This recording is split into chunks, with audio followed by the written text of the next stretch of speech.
We have found when families are making the move to Fort Collins in Northern Colorado, there are really 5 questions that they begin asking themselves. What are the opportunities like for my kids and myself?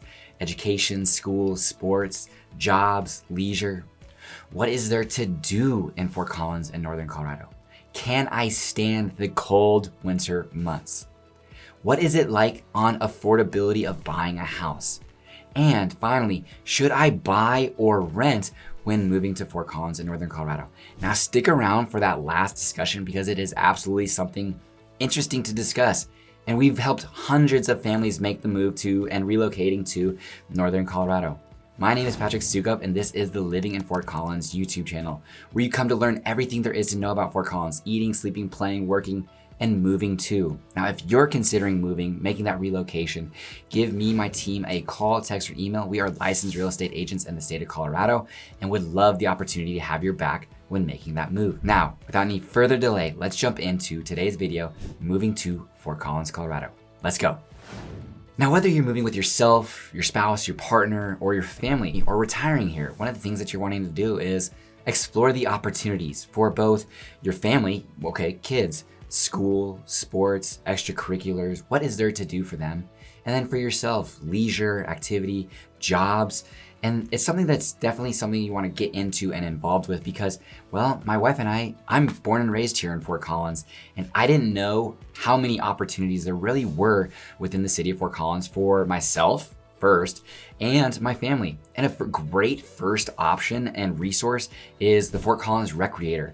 They come out with 3 editions, the fall, spring, and summer editions, which essentially gives you a 100-page magazine that tells you how you can sign up, what the cost is, different options, and different levels of beginner, medium, or hard for kids, adults, seniors, families. There are so many different options within this jam-packed magazine that really I just got acquainted with. Now, that's on top of all of the resources that schools will give you and provide you, sports teams, getting involved with friends and building those groups, whether it's through our Living in Fort Collins Facebook group that we provide opportunities of what there is to do, building community there, or, those friends say, hey, we're starting a softball team. Would you like to join? Sure, when is it? Thursday night, 6 o'clock, Fossil Creek Park. So having a friends group is extremely important.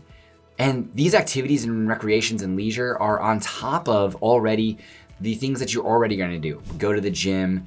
It's a platinum rated bike community in Fort Collins with over 45 plus paved miles and 280 plus protected bike lanes and bike miles throughout Fort Collins. Hiking, skiing, tubing, what all activities the Horsetooth and the Poudre River have to do. So these are really things that you're going to want to get involved with different groups, and you're gonna start just to, by osmosis, get invited to things and going on brewery tours, and then subsequently going on hikes, bike to work day. These are all different things that are going to be opportunities for you and your family that you're gonna just need to get involved.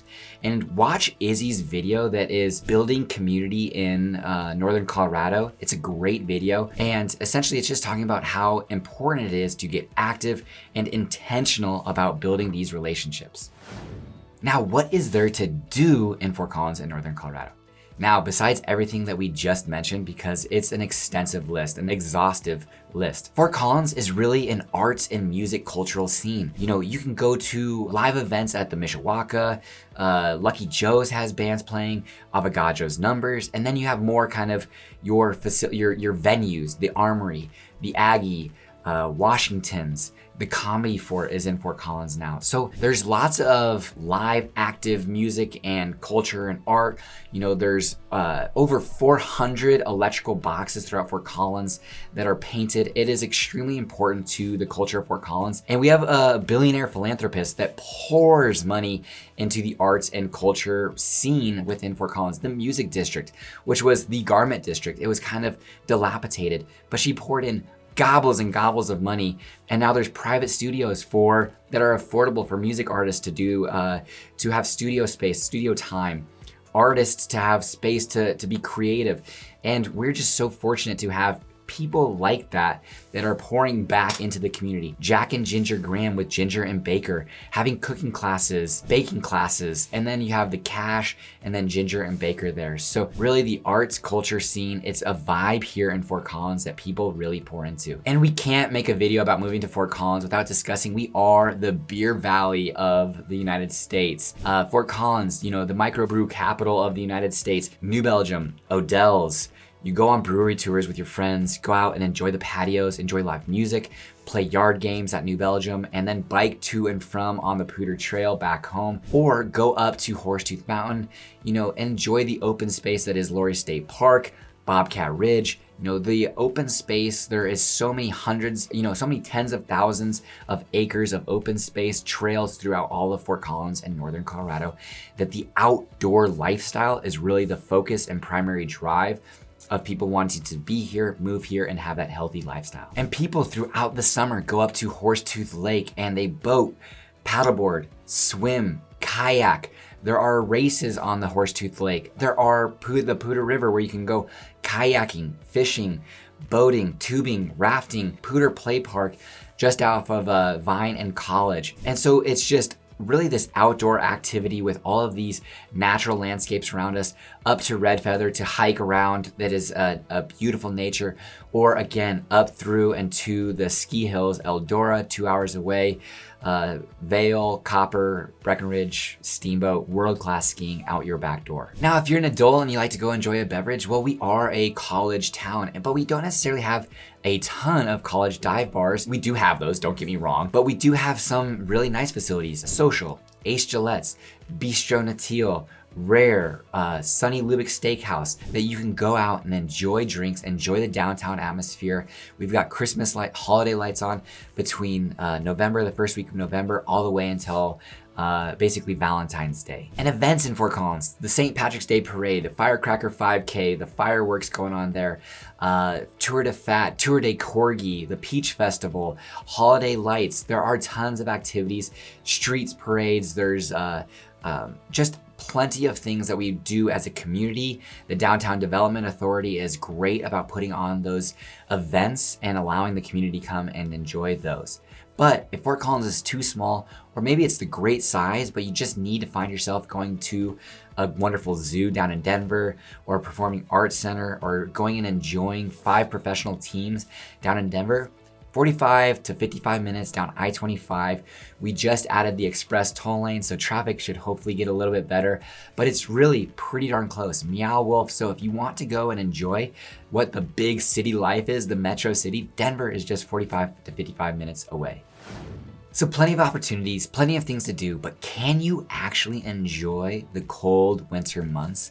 We could have snow as early as September 8th. And as late as Mother's Day. We don't plant flowers here until after Mother's Day. But you could also find yourself golfing on Christmas Eve, or a 60-degree day, mid-60s in January. But you could also have negative 17 degrees for 4 days straight. Something that makes it pretty unique is it's a very dry, arid climate here. We're a high desert here as far as our climate goes. And we also have 300 plus days of sun.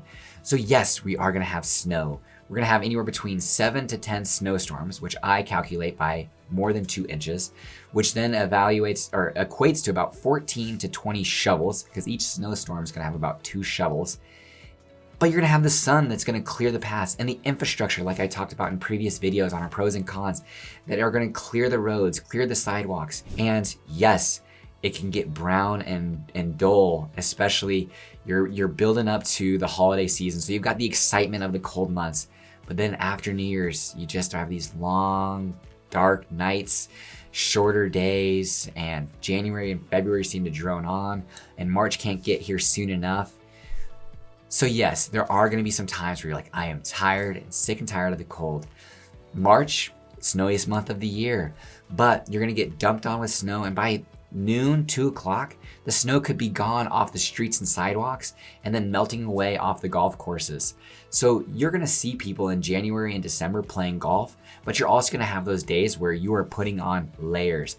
It is all about the layers. So yes, we are going to have cold months, negative 17 degrees, also 65 degrees in January, 300 plus days of sun. So you do need to have the understanding that yes, it is gonna get cold here. No humidity, so it's not gonna get, we do have wind, but not terrible. No huge bodies of water that are gonna push cold air like kind of Chicago. So I think it's pretty reasonable, but don't get me wrong. There are times when I'm in Fort Collins, mid-January, and it's been cold, and I wanna get to a beach somewhere, somehow. But really, the trick of enjoying those cold winter months is to start getting involved with winter activities. Sledding, snowshoeing, skiing, snowboarding, ice fishing, those are all things that you could actually shift your mentality a little bit to begin to enjoy the outdoors during those cold winter months here in Fort Collins in Northern Colorado. We are focused on outdoor living, outdoor lifestyle. You can get out on your bike. People ride their bikes 365 days here. No doubt about it. You can do it. I'm not going to be one of those, but change that mentality a little bit. Not just say, can I endure the winter months, but can I enjoy the winter months? And if you can change that mentality, which I have not necessarily done that, but my family and I, we are going to get involved with more skiing and snowboarding and sledding, all that kind of stuff. And maybe we as a family can enjoy those winter months that, hey, let's go up the hill to Steamboat and ski for 3 days. Now, can I afford to buy a house in Fort Collins, Colorado? We're going to stick to Fort Collins. This is similar to Northern Colorado, but let's look at only having a mortgage payment, PITI, plus private mortgage insurance. Both of the examples we're gonna have private mortgage insurance. If you put down less than 20%, you're gonna have that. And it shouldn't exceed, based off of an affordability, more than 30% of your gross income. So I'm gonna get my numbers because I don't wanna mess them up, and I'm just gonna rattle these off. And this is something that you really should consider based off of a dual income or your sole income if you're considering moving to Northern Colorado, Fort Collins, and wanting to buy a house. Medium priced home. The average first-time home buyer puts down 8% per NerdWallet. On a single-family detached home at 6.25%, 30-year fixed, price point $620K, your principal and interest would be $3,512. Property taxes are about 0.65% of the purchase price of your home, so $335 per month. And insurance is going to be about 0.5% of the purchase price of your home, or in this case, $140 per month. So your principal, interest, taxes, and insurance, PITI, would be about $3,987 per month if you put down 8%. And your PMI would be roughly around $100. So your PITI plus PMI is going to be about $4,088 per month, which based off of a 30% of your gross income means that you and your partner, spouse, wife, husband, or individually should make about $163,516 per year to afford buying a house comfortably in Fort Collins if you're putting down 8%. Now, fast forward, if you put down 19%, which is the average amount of down payment that someone will put down if they're buying a second, third, or fourth house. All of those numbers remaining equal, PITI, $3,567. PMI is a lot less because you're gonna be close to that 20% number, so $25 per month. So your PITI plus PMI would be $3,592, or an annual income, gross annual income of $143,680 to afford buying a house here in Fort Collins in Northern Colorado. So it's not a small number. Both individuals need to be making $75,000. Teachers these days, the starting salary for a teacher in Fort Collins is about $55,000. Once you do have the opportunity to increase that, but that would mean somebody would be $55,000 teacher and somebody would probably need to be making close to, if not 6 figures. So those conversations are things that you need to understand. The job opportunities here, which we didn't hit on too much, but Fort Collins is Broadcom, Intel, HP, CSU, Heavy Healthcare, Woodward Governor, OtterBox. There's great employers, not a ton of high earning jobs. So people needing to remote work or having a high paying professional job or starting their own company, entrepreneurs. It takes a few years to build that, but then they have the chance to have unlimited type of income. So that conversation is something that you should have with yourself, your spouse, your partner. If we can afford comfortably buying a house in Northern Colorado, based off of those numbers and criteria. Now, if you ever want any specific information or specific criteria, feel free to reach out, ask. I can either connect you with a wonderful lender in town. I can talk to you about high level, what it looks like. But then of course, kind of a lender, an expert would be someone you'd want to talk to about what the actual mortgage payment would look like. Now, this is my most exciting part of this video because ultimately, maybe you've made that decision. We're going to move to Fort Collins in Northern Colorado. And should we rent or buy? And that's a really, it depends type of conversation. And ultimately, have you been here enough to understand the landscape, the layout, the feel? Do you have friends in town? Do you have family, boots on the ground that you can trust, that can walk homes? But really, we found there are multiple different options to do this. One, you could rent long-term, 6 to 12 months, unfurnished, and have the most affordable rental rate versus a short-term furnished. And short-term could be anywhere between more than 30 days, but generally 2 to 6 months short-term rentals here in Fort Collins. If you're considering that, we've got some good resources, so feel free to reach out. But you're gonna be paying a little bit more on a monthly basis because it's gonna be furnished, there's gonna have amenities, Wi-Fi, TV, all that good stuff. But you're gonna have the opportunity to keep your stuff in pods if you're moving from a different state or country, and then have a furnished rental here on the ground so that you can kind of explore. You're gonna pay a little bit of a premium. You also have the risk of housing because, hey, if you do a 4-month lease and then the landlords, they rent the place out for the 5th month, you gotta go find somewhere else to live. Or the other option would be to come here and explore on a weekend or week-long trips, and multiple of those. Those are great because, hey, you're not wasting money on rent. You're being able to buy and get boots on the ground yourself, but it can get cost prohibitive if you're not able to find a place in the first 5 to 6 trips, because then, hey, you're paying for hotels, airfare, food, all of that good stuff. The other option is to, buy virtually and get out here for weekend trips, but definitely for the inspection, but use a team like ourselves, or if you have friends, family, we set up appointments, go show property, and then ultimately, look through the property with them, and you come in for the inspection, you get yourself into the house, you can feel comfortable with it.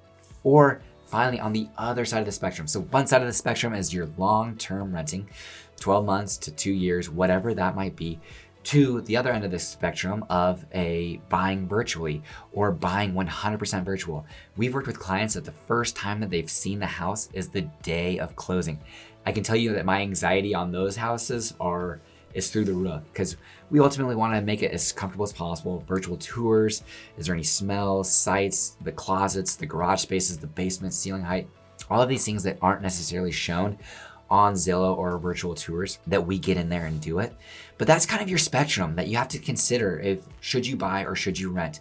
Yes, I don't necessarily, the conversation also is pricing and timing of the market. I was just talking with my team. I don't think timing the market is a great idea. Time in the market always beats timing the market. But I think renting for 2 to 6 months, short-term rental, is the most successful option. And the reason is because you get boots on the ground, you get to learn the lay of the land, which quadrant of the town that you like to be in, which schools, which grocery stores you enjoy, kind of the feel, the flow that really fits for you and yours, and then buy a house. The long-term renting could get it could be 1 year, 2 years, 3 years, and then the price of the home gets to be more expensive. Your rents have increased. So I think that's a great option, especially comfort level. If you're gonna be able to save a significant amount of money for down payments, which we've worked with those clients, that's a great conversation to have too. 1 year, 2 year, able to save 20, 25% down. That's a great thing to do because you are gonna save money right now renting versus buying. And then again, on the flip side, if you were just, hey, I'm military, I bought 6, 7 houses, this is just another thing for the course, here's our must-haves, here's our do-not-haves, let's get it to work, we can do that as well. But that's a question that you're ultimately gonna have to ask yourself. When I move to Fort Collins, should I buy, rent, and which option within that spectrum should I do? Whew. Now, you can probably hear that my voice is a little weak, fighting through a little bit of a cold here, but hopefully the information was strong and you can make some of these determinations and see if Fort Collins is the right fit for you and yours. Now, if you have any other further questions, feel free to reach out, give us a call, text, or email. If you are considering moving, please, we'd love to help you. We feel we've done a great job with our clients, and we'd love to help those that are wanting to make Fort Collins and Northern Colorado their future home. Thanks for watching. Until next time.